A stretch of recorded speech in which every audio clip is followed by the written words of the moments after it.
Hello and welcome to my YouTube channel. I'm Harvey Barnes, freelance football journalist for BBC Sport and others. I'm here to preview Newcastle's Carabao Cup third round tie against Manchester City at St James's Park on Wednesday night. So we heard from both Eddie Howe and Pep Guardiola ahead of the game, and both managers talk about making changes for this one. Obviously, given that they're both in the Champions League and both have really hectic schedules coming up over the next few weeks. Eddie Howe, the headline from his pre-match presser was that Harvey Barnes' injury is quite serious. He's going to be out for months rather than weeks due to the toe problem he picked up at Bramall Lane.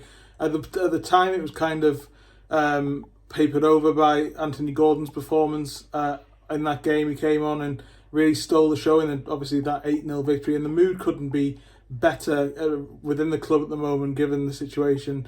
Given the raising expectation and raising quality levels over the last few weeks, I think it's really sort of recovered to where it was last season after an iffy start for various different reasons. But unfortunately for Harvey Barnes, it's a huge setback for him because, as I sort of mentioned in previous videos, in the Salah Cup video specifically about Barnes, and then last week about previewing the Sheffield United game about Sandro Tonali, it takes time for new signings to bed into Eddie Howe's system. It takes time for them to adjust to what he wants and his demands, which are obviously very, very high. And this is a huge setback for that. He's shown glimpses of what he can do. He obviously had a lightning start in that friendly against Villarreal, and then came off the bench against Aston Villa to score. I think there was a school of thought that he would settle straight in, and then it's been a little bit difficult given that he's not been starting because of Anthony Gordon's performances. And then this is just another setback, so he's got to come back from that, but I'm sure he'll come back stronger.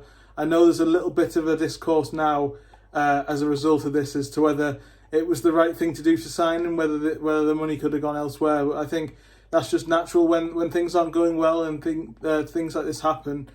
Questions are obviously begin to be asked. But given his record for Leicester over the last few seasons and the number of goals he scored and assisted, given his style of play, and given the fact that he has already shown glimpses in the Newcastle shirt, as I've just said, I think this is a really good sign that will come good.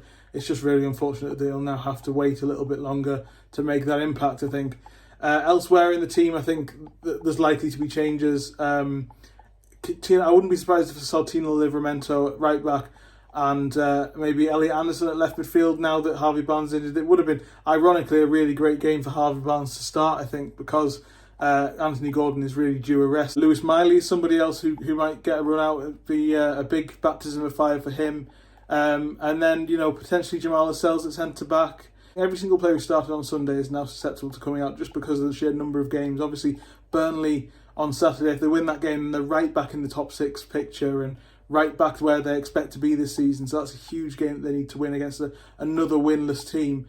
And then PSG at home. If Newcastle are to progress in the Champions League, they need to get good results at St James's Park. And PSG are the toughest team in that group. It would be a real statement. So those are the games that are going to take precedence for Eddie Howe and be more important for Eddie Howe. And I think that's going to be reflected in the team sheet. But then you've got questions like up front. So, for example, Callum Wilson started and played very well and scored a goal at Bramall Lane. He's a player whose load generally needs to be managed, and training and game time is sort of capped because of his age and injury situation. So naturally, you would imagine that Alexander Isak would come in, but Isak is the main striker for the big games, as Eddie Howe proved at San Siro by picking him there. So that's a conundrum that he's got to sort of look at, I think. And so there's plenty of those questions for Howe to answer. I think generally this is a good opportunity for Newcastle. He was asked once again about the number of years since 1969, that last trophy for Newcastle, 1955 for the last domestic trophy for Newcastle. So there's plenty of things riding on this game. Obviously getting to the final at Wembley last year. I don't think they played anywhere near as difficult a tie as Manchester City, certainly not in the third round last year.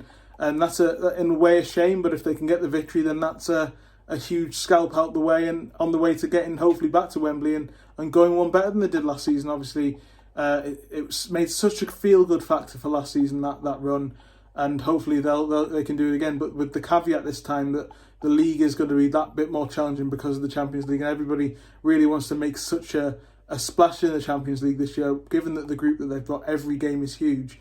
it's just natural that games have to be managed and priorities have to be made. And that's the same for the opposition as well. Obviously, Pep Guardiola spoke this afternoon, but the key difference was the changes he was talking about making. The names that he dropped were Kalvin, Phillips, Jack Grealish and Mateo Kovacic, the best part of £200 million worth of talent, who haven't really got much of a run out in recent weeks because of various different reasons. Obviously, Grealish has been injured. Phillips has just been naturally just out of the team because of Rodri's situation, but he's now banned, so there's a chance for him to come in and stake a claim. But I don't think that Guardiola really fancies a really going for a cup run this year because of the sheer number of games. So this is two teams that aren't really going to be paying that much attention to this game in terms of it being a priority. That last year the cup almost took priority because of the run that Newcastle went on. So I think that there's a real mystery about where this game will go and who will win it and how it will be won. But in terms of the quality that Man City have, even if they make changes, I don't think their squad is necessarily bigger than Newcastle's in terms of numbers, but just in terms of the depth of quality, those 20 players that they have are all about as good as each other. Whereas if you take sort of 4 or 5 key men out of Newcastle's team, then the quality certainly drops. And I think that's one difference that's undeniable. But at St James's Park, with the atmosphere the way it is for Newcastle back there, this is the first time they'll be back since that. Obviously, the expectation and the mood has sort of risen because of that result on Sunday. I know they beat Brentford, but there was a nervy atmosphere there. I think this one will be a lot more sort of confident, and the crowd will be up for it, and it'll be a big chance to get a huge scalp, and that's always an exciting prospect for a team like Newcastle who are looking to make sort of elbow their way onto the top table. And I think this is the type of game that they've got to be targeting, given that Man City, as I say, are not going to be prioritising it either. I will not be at St James's Park tomorrow, so I'll be back on Thursday to look back at it, and then ahead to Burnley on Saturday as well. Please continue to like, share and subscribe. Any constructive comments you've got, please put them in the comment section below as well. And continue, if you like this content, as I say, please do come to subscribe and support the channel as I continue to grow it. And I'll see you next time. Cheers.